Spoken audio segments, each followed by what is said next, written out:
love dark, foreboding places. It's my favorite. Oh god!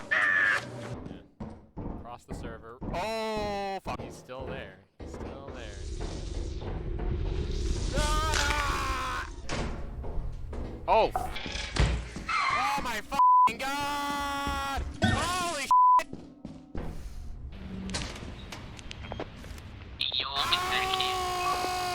Ah! I might have lost my cool there a little bit. Alright, I'll talk about it. I know that no one was really begging me to do this, but quite honestly, it's mainly to satisfy the voices inside of my head ever since I picked up this game. And because I'm also a very big advocate for games like it as well, BattleBit Remastered being one of the biggest ones I'm still playing, and recently got back into, absolutely I have to talk about this. So, with that being said, hello everyone, this is me again, Penguin21, and today, well, we are talking about Lethal Company. Yes, that Lethal Company. For those of you who are probably been living under a rock for the past couple of times, Lethal Company is basically starting to, well and beyond, be one of the indie games that, quite honestly, deserves its praise. That means that we've had at least 2 this year that have gone on to go do massive numbers, at least on Steam, basically being developed by maybe a handful of people. And this kind of, at least to me, should show a little bit of a shift. Maybe not a super massive one as of right now, as apparently it's also outselling Call of Duty, which makes sense because this year's Call of Duty is basically a veiled DLC that is wrongfully being accused by the wrong people for being bad. Mainly that Sony guys are basically saying that that the company that had no hand in developing the game, the company that basically only recently has been working with the company themselves for like the past 2 weeks as their boss, somehow had to stop them from making a game that was coming out 2 weeks after they started signing the checks. No, that's not how this works. But I gotta talk about Lethal Company. Anyway, rambling rant aside, Lethal Company is solid. It's really good. It's extremely good. Oh my god!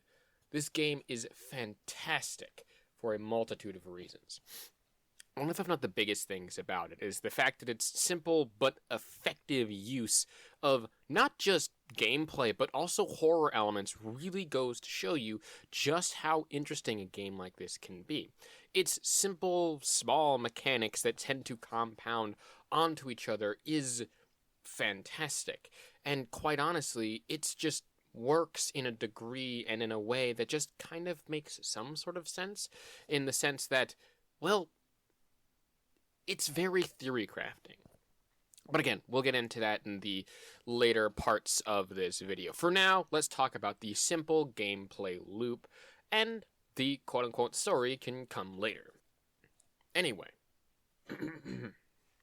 welcome to the company. You need to make sure to bring scrap to the company in order to make it so that way we don't shoot you out of the frickin' airlock. This scrap can be anything from giant screws that make no logical sense as to how they fell out of their stuff, to any mundane objects that can be used to create things and create profit for the company. Don't worry, if you ding the bell too much, you too will also be sacrificed to our scrap-giving god for this company, who is some sort of tentacle monster, and you will be sent to very dangerous planets with very dangerous creatures that want to eat and kill you. Oh, guns, you say? No, you don't need those. The company doesn't provide health insurance and other stuff like that. All that you will need is basically a flashlight, your own 2 legs, and possibly a few other things. Maybe even use the stop sign. That should be enough weapons and stuff. We don't offer any gun safety trainings as well. So, yeah. Basically, if that little bit of a weird intro bit didn't give it to you, the main plot thread of this is that you are working for a mysterious space-age company because reasons, and you then have to make sure to go from station to station in order to, or well, more planet to planet, and, take any of the scrap that seems to be left behind and seems to also respawn every now and again to be able to get some of this stuff. Literally, most of the things that are there can be used for scrap type stuff, but overall, the risks do tend to outweigh the rewards sometimes. With an ever increasing quota, you will eventually be, sucked out of the airlock. Though not before you tend to level up and make your way through the company in a little bit of a better place. So, yeah, the limited amount of your body, well, you were in a never-ending perpetual hell. But overall, is this a good game? Well, it's interesting. I think one of the more interesting aspects is just how simple and effective you can create this sort of game to actually be horrifying, despite the fact that it basically looks like a very modestly well-done PS3 game, maybe like in the indie scene of that era from whenever that was a thing. But again, the graphics in here are beautiful but simple, and again, they're not the important parts of the story. And as I've stated, with at least in BattleBit's case, the graphics themselves basically is because this thing can be run on a computer that can be run off of potato electricity. So yeah, absolutely. It's simple but effective, and there are a number of different monsters and things to actually be scared of. For the more mundane stuff, you have these creatures that are blind as a bat fucking things, like dogs and stuff, that will basically eat you alive if they fucking hear anything, to bees that are electrically charged somehow, all the way down to other creatures, like the one that's basically a weeping angel and has a spring for a head for some reason, to a weird jack-in-the-box creature, to the man that will stalk you, break your neck, and drag you off into parts unknown because it is hungry, I guess, and loot flies. So, yeah. Overall, they tend to create a very interesting and small-ish environment by basically just randomly generating a bunch of different planets. Well, generally speaking. You spawn on the same map, but you have different internal expeditions to go to that it kind of just randomly generates and stuff, which it's fine, and overall makes for an interesting and, again, very simple gameplay loop. There are higher tier planets and moons that you can go to that cost money to go to, but the profit margins can be higher depending on if you make it out alive or not.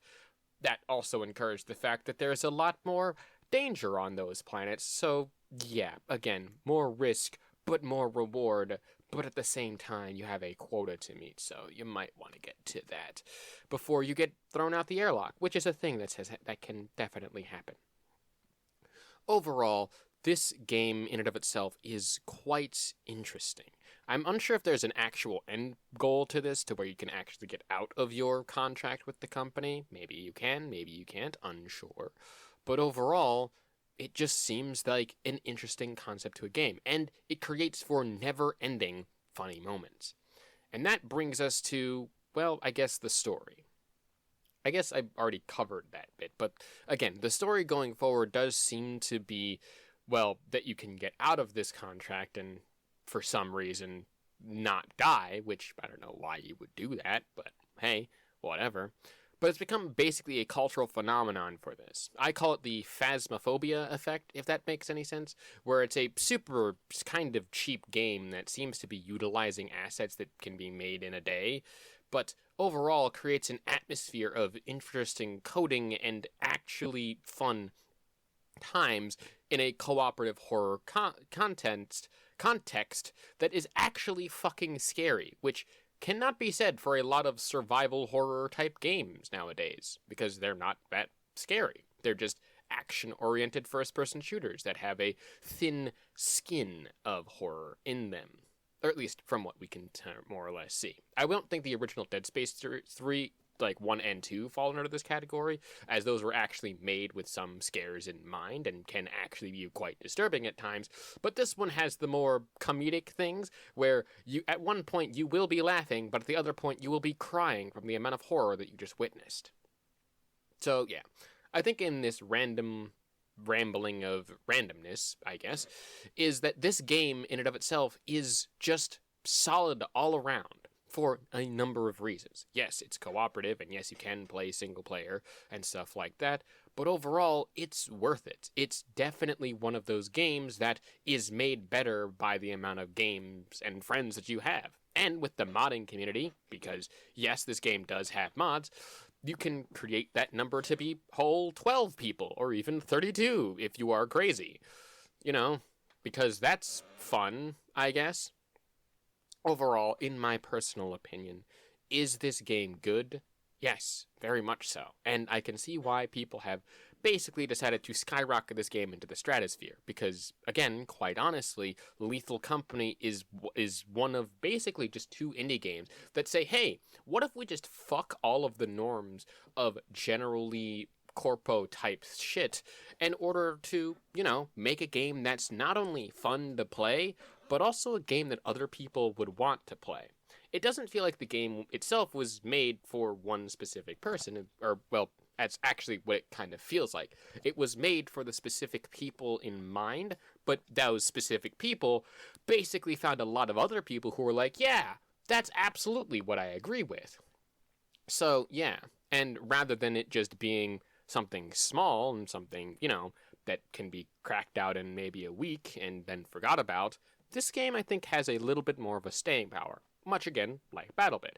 The replayability alone is super fun. And, again, just the sheer fact that it's a challenge to try to get to a specific milestone. And, again, it just is fun. And that's one of the things that makes Lethal Company great.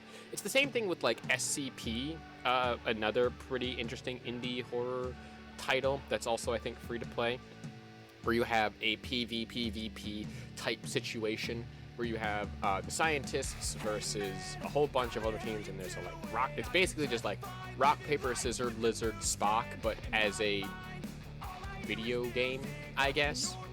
It's quite interesting, and quite honestly, I think it's just fun. Overall, do I recommend this game? Absolutely. And if you yourself want to do it, again, I would highly recommend it. It's only $10. That is, again, basically the same price as BattleBit Remastered, which BattleBit Remastered also has a more upgraded version for $15, but I would happily pay $15 for a game like this as well. And again, it's just super fun. Overall, I think that'll be my review on this game. TLDR, this game's fun. Go out and buy it and support actual developers making good games within the gaming industry that don't seem to get a lot of love. In any case, if you like what it is that I do, want to support me in any way, shape, or form other than your viewership, which is always enough, links down to everything in the description below. Be sure to like, comment, favorite, and subscribe. And thank you so much for watching, and a peace. Off. Horny. Hey man, can I get a favor?